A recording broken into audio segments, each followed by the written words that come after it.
All right. Hi, everyone. My name is Jack Baker, and I am going to be talking about video game hacking.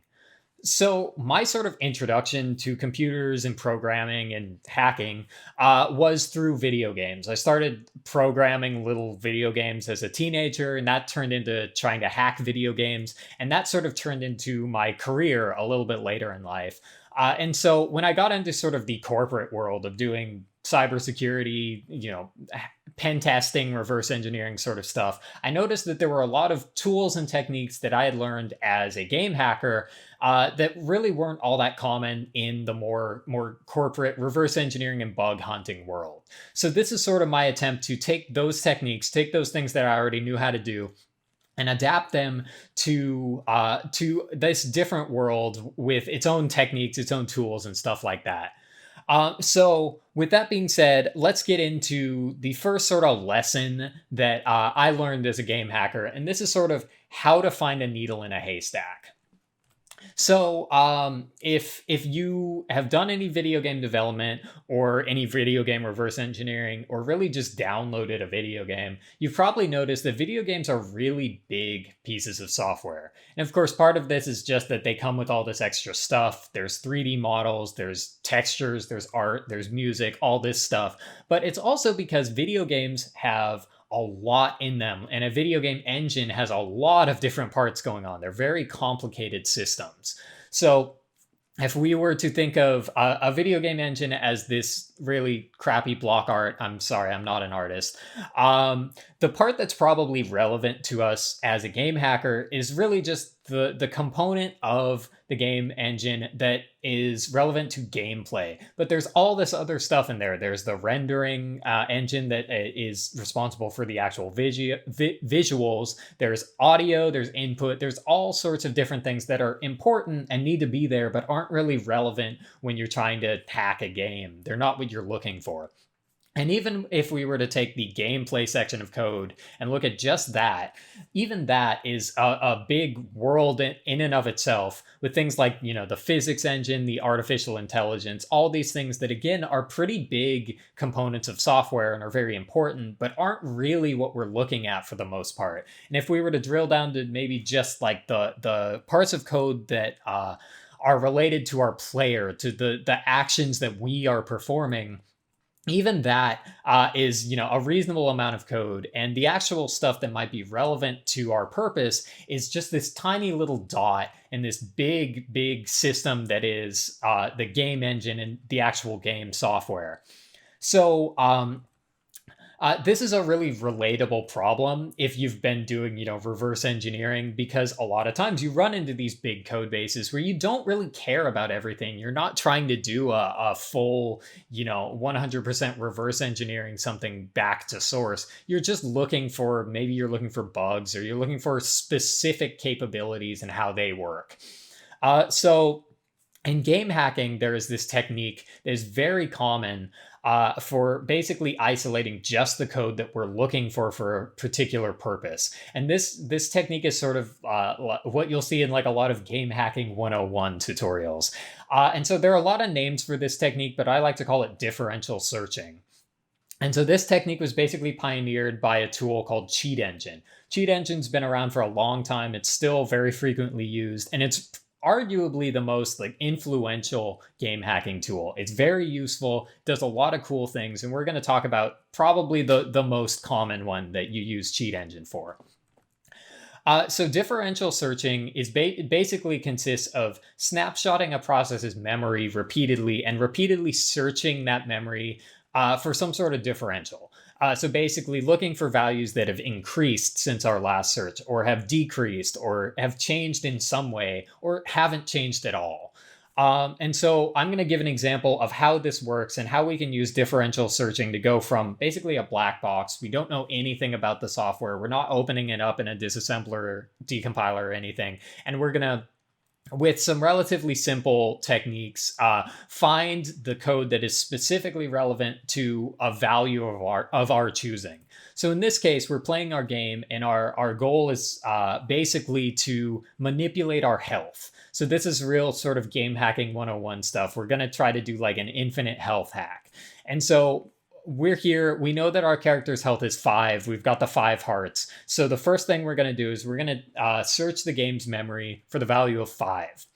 It's going to come back with all the memory addresses that have the value 5 in them currently. And this is going to be a lot. We're going to have to narrow this down a lot, but we can be reasonably confident that one of these values has the value of our health in it.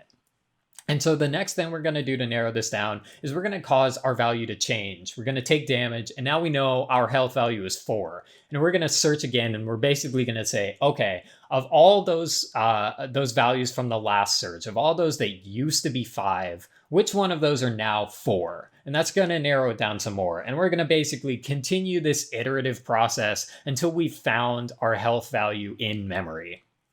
And we're gonna get rid of the irrelevant stuff. We're gonna be reasonably confident that this one particular value has our health value in it. And so as a game hacker, this might be sort of where you stop. You have what you want because you can manipulate this value. We can now set it to 100 or something and give ourselves a whole bunch of health. But what we want to do in this case is we want to turn this relevant memory value into code. We want to know what code actually is responsible for acting on this memory value, because what we want is basically to be able to start our reverse engineering somewhere. And we know the value, we know the memory address that's relevant. Now we want to know the code that is responsible for acting on this memory address. And so to do this, we're going to use watch points. If you're not familiar with the term watch point, it's basically a breakpoint that is set, that is triggered when a memory address is either read from or written to. In this case, we're going to do written to. So we're going to set our watch point on our memory address that we know contains our health. We're going to trigger this watch point by taking damage again. We're going to cause that value to change. And we're going to, the watch point is basically going to show us the exact instructions that were responsible for causing that value to change. So just like that, without too much work, without too much thought, we were able to go from sort of a black box, don't know anything about the internals of the game, and find the specific instructions that were responsible for updating our health value. And that becomes the start of our reverse engineering process. So this technique is really useful, but what you might have noticed is that we had a little bit of help because we knew exactly the starting value we were looking for. We knew that our health was 5, but this isn't always the case. It could be that it's a value we don't know the specific value of. It could also be that we just don't know the representation of it. It could be integer 5. It could be floating point 5. It could be some other representation we're not thinking of. So the question is, how does differential searching work if we're not lucky enough to know the exact value that we're looking for? And so I'm going to use another example here. And in this case, we're doing basically the same thing, but instead of looking for our health value, which we know, we're going to look for our coordinates, the X and Y coordinates of our players. So since this is a 2D game, we can be reasonably confident that our coordinates are going to be represented as an X and a Y, but we don't know exactly how they're represented. They could be a float, they could be an integer, they could be something else. We don't really know. But we do know that we can affect this value. So we can be reasonably confident that if we move to the right, our X coordinate's probably going to go up. If we move to the left, it's probably going to go down. And so we can do differential searching without a known start value. It takes a little bit longer, but the process is essentially to just take a snapshot of memory and compare which values have changed or not changed. So we can say, move to the right and ask which values have increased, move to the left, which values have decreased. We can stay in one place and say, well, which values didn't change? And in doing that, we can sort of eliminate sort of the irrelevant stuff that is changing, independent of our actions. And so in doing this, it takes a little bit longer than our first example, but we can basically narrow down, the entirety of process memory to those relevant values without too much work. And once we have those, we can do the exact same process. We can find the code that is responsible for acting on those values, and that becomes the starting point of our reverse engineering. So when you're doing differential searching, it only really requires one of two things. The first could be the ability to trigger a value change. So when we move, we know that we are changing the value in some way. Or It could be a value that just changes often and we can observe that change. So I don't know, if the game has a timer and you want to give yourself more time, that's not something you can really trigger the change on. It's already changing on its own, but you do know that it's changing and you're able to observe that change. And that could be all that you need in order to do this differential search, because you can then say this value has changed, it's decreased or whatever, or at this point in time, this value hasn't changed, because you're able to observe when a change occurs. And so differential searching is really useful, and it can be applied to basically anywhere that you have one of these requirements. And this has been very useful for me for dealing with large code bases where it just doesn't seem reasonable to start reverse engineering sort of blind and just look through all the irrelevant code until I find the relevant stuff. This is a really simple and kind of maybe a little tedious, but much quicker way of narrowing down a big code base to just the relevant parts. Okay, so the next lesson I want to talk about is sort of cheating while being watched. So let's talk about anti-cheat systems. So as the name obviously suggests, anti-cheat is software that's set up to catch and prevent cheaters. But specifically what we're talking about here is the software that runs client-side on your computer, basically watching you play the game to make sure that you're not cheating. And so typically this is shipped as like a separate piece of software that's bundled with a game. So rather than being actually built into the game itself, it's a separate executable or separate kernel module or something that is bundled with the game and is sort of watching the game as it goes.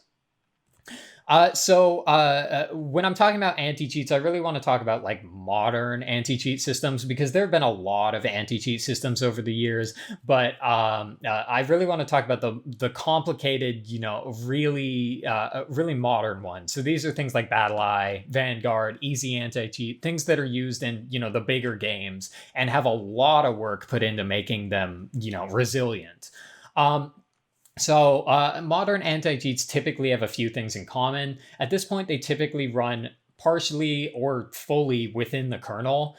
They do signature detection where they look for known executables or known patterns of cheats that have been seen before. And they do heuristic detection where they basically just look at the behavior of processes and flag if they see something suspicious.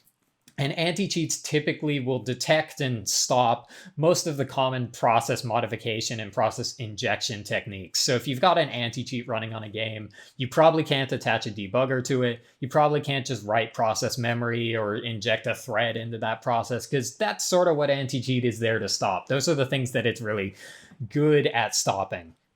And if you want some extra reading about sort of the technical details of anti-cheats, this is a great write-up on BattlEye. This is not mine, but it's a really good write-up. And so if you looked at that list of things that anti-cheats are doing, you probably may have seen some parallels with like antivirus. And yeah, the parallels there are fairly obvious. But there is one big difference between like anti-cheats and antiviruses that I think is almost like philosophical in a way, and that antiviruses ostensibly are there to help you. You're not the enemy in antivirus. Antivirus is there to protect you from a malicious third party. But when you talk about anti-cheats, the user, you who owns the computer it's running on, are sort of are the enemy. Anti-cheat is there to prevent you, who has physical access to the computer, from doing something that you may fully intend to do. So it's a much more adversarial relationship with the user. And so because of this sort of adversarial relationship, anti-cheats tend to be a little bit more aggressive than antiviruses are. And they'll do stuff that you may associate more with malware than with like antivirus. So anti-cheats are typically obfuscated. They're not, something you can easily open up in a decompiler. They may even do a little bit of like cloaking to keep themselves from being seen by the operating system or by the user. And anti cheats often will even include something like virtualization detection. So they'll check if they're in a VM, and if so, they just won't run. They won't let the game run. Stuff that you don't really see outside of like malware, and that's because anti cheats sort of have this adversarial relationship with the users. In a way, they are sort of acting like malware, and that they are sort of at odds with what the user wants to do with their computer. Um, and so, because anti cheats are sort of adversarial, they're running in the kernel, they're doing all sorts of complicated stuff. There's a lot that can go wrong. And so, anti cheats have earned some bad headlines over the years. So this could be a much longer list. I picked out some of my favorite headlines here, but one that I love is you might remember this story a few years ago of a driver that was built into Street Fighter V, or came with Street Fighter V, that basically opened up an I/O control that anybody on the operating system could call, and it basically just ask it, hey, run this code in the kernel for me. And this driver was set up to just put that code in memory, turn off the protections that would prevent exactly this, run that code, and then turn everything back on. And so this was discovered by a reverse engineer who goes by Slipstream. I've got his Twitter account here. And this was a really fun example of an anti-cheat basically opening up the system to all sorts of security issues, just so that hypothetically someone might not cheat at Street Fighter.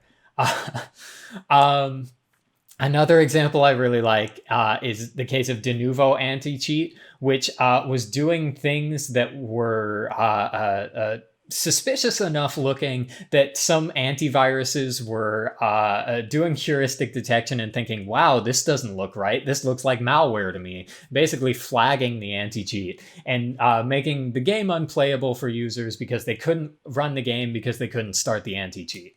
And of course, there are always dozens of examples of anti-cheats screwing up and doing something like crashing somebody's computer or banning a bunch of people who weren't actually cheating. All good stuff, all hallmarks of software that you want running on your computer, obviously. Um, and so before we talk about sort of bypassing anti-cheat, I think it's important to understand what is it that anti-cheat is preventing us from doing that we want to actually do. So this could be a longer list, but the common stuff that your cheat might be doing that anti-cheat is trying to stop could be stuff like reading from process memory to see information that isn't directly exposed to you, writing to process memory in order to do something you wouldn't be able to do, injecting new code or threads into a game, or just like hooking library functions or syscalls of the operating system in order to sort of manipulate how the game runs without actually touching the process. And so these are all things that anti-cheat is probably looking for, and that it might be preventing you from doing. And that is why we need to bypass it, so that we can do these things. So when we talk about bypassing anti-cheats, one of the things that has become more common is basically moving cheats into the kernel. So if anti-cheat is moved into the kernel, it only makes sense that cheats need to do the same thing and do the cheating from kernel level. And what this allows those cheats to do is basically poke and prod at the game process without having to do sort of the user mode level, like process injection sort of stuff, because user mode process injection is a little bit easier to catch, particularly if it's a known method. It's something that a kernel level anti-cheat is going to be pretty good at catching. So moving into the kernel gives cheats the opportunity to sort of bypass that whole difficult part. The problem with this is that anti-cheats get really suspicious if you're running unsigned kernel drivers. In fact, a lot of anti-cheats, basically, they won't start and they won't let the game start if they notice that your kernel is running a module that's unsigned. And since your cheat is probably not signed by, a legitimate certificate authority, this can be a little bit of a challenge. So dealing with this problem, there's a few solutions that you see pretty commonly. The first is like leveraging bugs in legitimate signed drivers. So if we were to go back to that Capcom driver, the Street Fighter V one that opens up your kernel to anyone on the system, this was a driver that was, of course, created as part of an anti-cheat, but it actually gave birth to a whole bunch of cheating tools that used this legitimate driver that was signed by a legitimate authority and was trusted by the operating system, and they used it to write the game hacking code into memory and basically let you bypass these anti-cheat protections using a legitimate driver. So this particular driver doesn't really work for this anymore because the Capcom.sys has basically been blacklisted across the board for good reasons. But you'll see this technique very common with other legitimate drivers that have some sort of, vulnerability or bug or unintended functionality where you can write code into kernel memory and use that as basically the loader for your cheat. Now, if you want to throw money at the problem, you can also just sign your own driver. You can fill out the paperwork, get a code signing certificate, sign your driver, and have it sort of be a little bit more hidden from anti-cheats. Now, this doesn't really scale well. Like if you're trying to do this with a tool that you think a lot of people are going to use, your signature, your signing key is going to get blacklisted pretty quickly. But if you're just building your own tool, this is a pretty simple way to sort of solve the problem with money. I think this is a little bit boring because I think actually going through the process of bypassing anti-cheat, that's part of the fun. That's part of the difficulty there. But if you don't care about that, getting your own signing certificate, using it on your own kernel driver is a reasonable way to deal with anti-cheat sort of through the official channels. And then, of course, there's always a world of just sort of anti-cheat specific bypasses. So this could be something like putting your code somewhere that anti-cheat isn't looking for it, or having some method of process injection that it doesn't know about. Or it could just be like finding some way to stop the anti-cheat from doing what it's intended to do. And this is sort of the cat and mouse game of, method is found, method gets fixed, stuff like that. But there is this whole world of bypassing anti-cheats by looking for specific, flaws or deficiencies in its ability to detect what you're doing. So something that I really like is cheats that are physically or logically separated from the system that's actually running the game. So since your anti-cheat is running client side, it's on the computer that is running the game. If you can sort of separate your cheat from that computer, this is a really effective way to not get caught. And so for an example, many cheats, there are cheats that you can pull off basically just by listening to the network. So if let's say you're playing a battle royale. Let's say, in fact, this was common in PUBG. There's a lot of information that is given to your client that isn't exposed to you, the player. So your game client knows about player locations that it's not actually showing you because you can't see that far or you're not looking in the right direction or whatever. But the client needs to know it's there because it needs to be able to load resources before that character gets into range. It needs to be able to make sounds if they're doing gunshots, a mile away or something like that. So your client has more information than it's giving you. And that information is provided from the server, obviously over the network. So if you're able to just listen to the network and pick out that important information, off the wire, you can build basically an undetectable cheat by basically man-in-the-middling yourself, listening to traffic, and just picking out the stuff you want. You're not interacting with traffic. There's no, noticeable change to the server or even the client. And you're not cheating on your local system. So this is a pretty hard to catch way of cheating without interaction.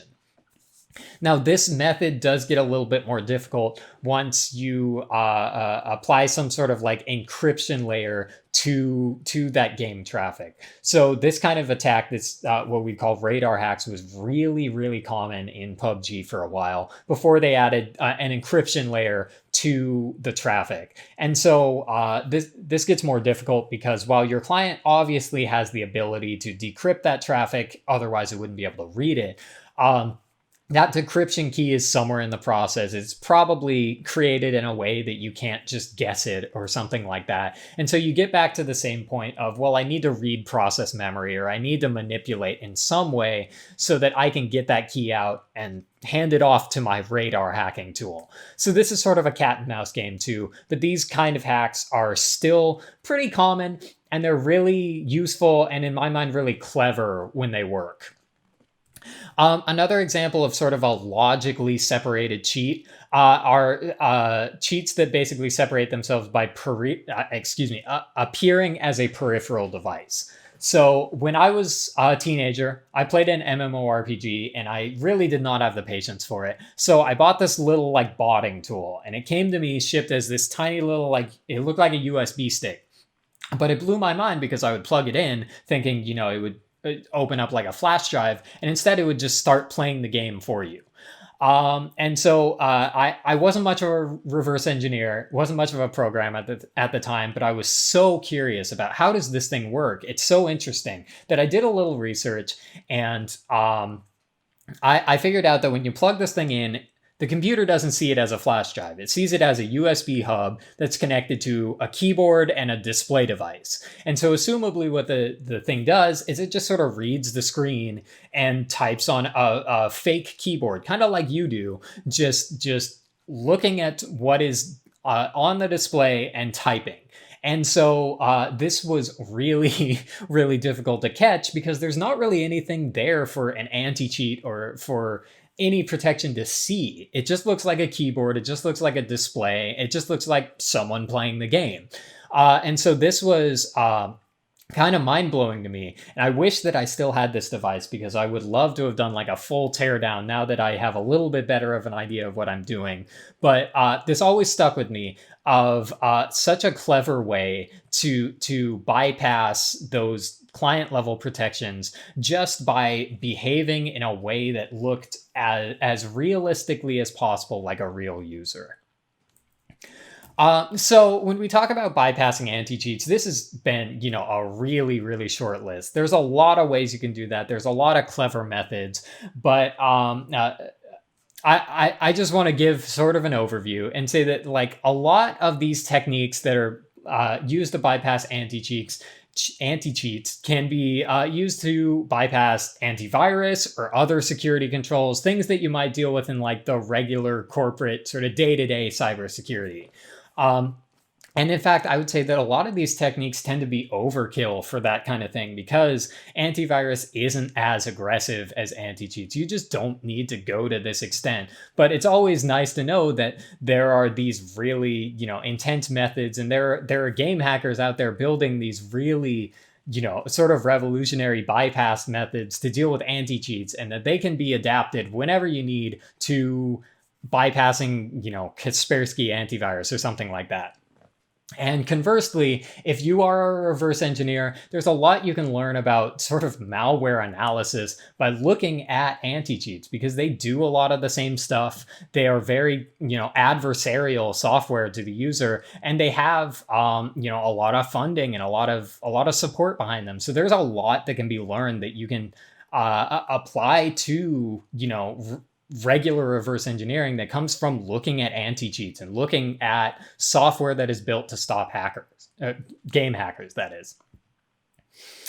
Okay, so the last lesson I want to talk about is about emulation.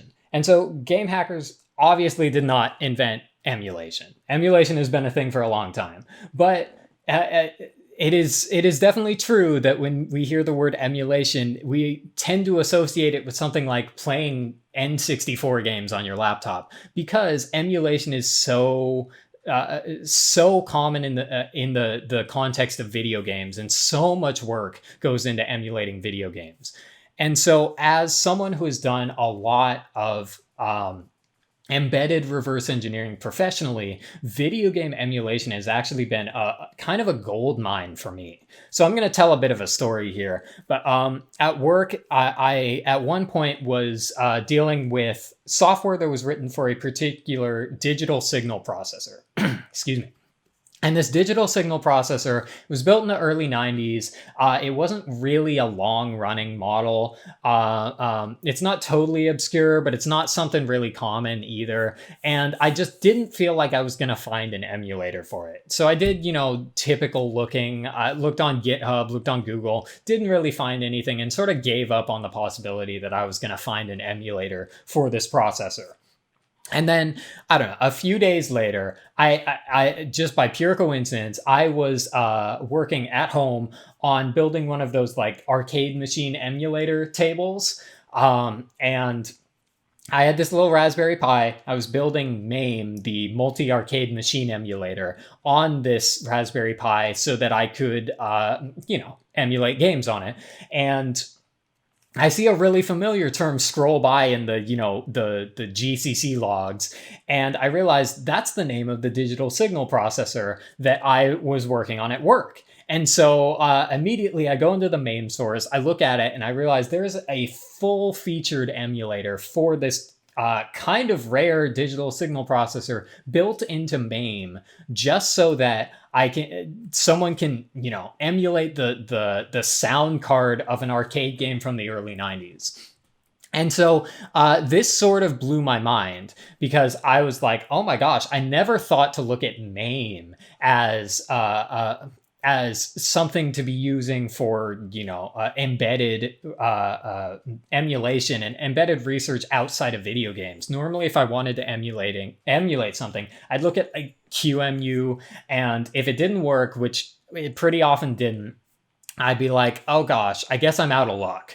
But so I decided to do a little bit of like a comparison. And so if you look at like the QEMU wiki, it'll say that, it supports something like 22 architectures. I don't know if that's completely up to date, but it's somewhere in that range. And that's a lot. Like there's a lot of work that goes into that amount, supporting that many architectures. And there's, a few dozen CPUs supported per architecture. There's a lot of code coverage there. But conversely, MAME supports over 100 architectures. And in fact, depending on how you choose to count it, it could potentially even be closer to 200 if you want to be liberal about it. And like a countless amount of different specific boards and CPUs and stuff like that. And so specifically, if you're looking at like digital signal processors, you'll see a lot of that in MAME, because you have to do, if you're emulating an arcade game, you have to emulate its sound card, you have to emulate its graphics processor, you have to do all of that stuff. And that tends to have some more obscure systems, more obscure architectures on there. So MAME has sort of become like my go-to when I've been trying to emulate some sort of more obscure software that isn't x86. It's not ARM. It's not the stuff that's really common. I have had really good luck with MAME. And in fact, in the places where I didn't just have like a plug and play tool with MAME, maybe I had partial support, or, oh, this family is supported, but not this particular processor or something like that. I have had really good luck mocking up hardware within MAME. The APIs are really easy to use, the code is pretty self-explanatory, and everything just sort of works pretty well. So I have had really good experiences with MAME, and it has been a huge help as someone who does a lot of embedded reverse engineering and would love to have an emulator when possible. So if that sounds like something you do, if you're doing emulation, I would highly recommend you take a look at MAME and put it in your arsenal of potential places you should look for existing code, for code you can leverage, because it is really remarkable how much code is there and how useful it can be. Those are sort of the three big things that I feel like I've gotten out of game hacking. But if you are, if you're doing this kind of work, you're doing the corporate level reverse engineering, I highly recommend you go ahead and you give game hacking a try, because there's a lot you can learn from it. The fact is, game hacking combines so many of the like complicated problems in InfoSec. There's, dealing with big code bases and big reverse engineering projects, and dealing with code that doesn't have symbols, or it may even be like obfuscated or adversarial in some way. There's a lot of practice that goes into this. If you're a malware analyst, you're a bug hunter or whatever, there's a lot you can learn just from game hacking and going up against these systems, whether it's anti-cheat or just a big game binary or anything like that. And I would also say that game hacking is fun in that it's flashy, it's satisfying. If you're, a pen tester, it's a good feeling when you get domain admin, but you talk to someone who doesn't, who isn't a pen tester, they're not really impressed. They don't really know what getting domain admin means, but you hack some video game and it's flashy. It looks cool. People are impressed. It's fun for the senses. And I mean, if you're like me, you're getting a little bit older, you're feeling your reflexes get a little bit worse, you're not as good at video games as you were anymore. Video game hacking is a good way to cling to that lie that you're not getting old. I'm still good at video games. Who cares if I have to cheat at them? And it's fun. You can make some 14-year-olds cry, and really that's what we're here for, right? That's the reason we all became hackers, is we want to ruin someone else's time for a little bit of dopamine hit for ourselves. So I hope that if you get anything out of this, maybe you get something you can use for your own, using your day job, using your real life work that you're actually getting paid for. But maybe you'll pick this up and realize, hey, game hacking sounds kind of fun. I'm gonna take this and I'm gonna make some Fortnite kids cry, because that sounds like a good time to me.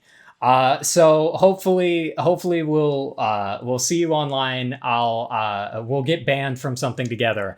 But other than that, I hope you all have a great rest of your day. I hope you enjoy LayerOne, and thank you very much.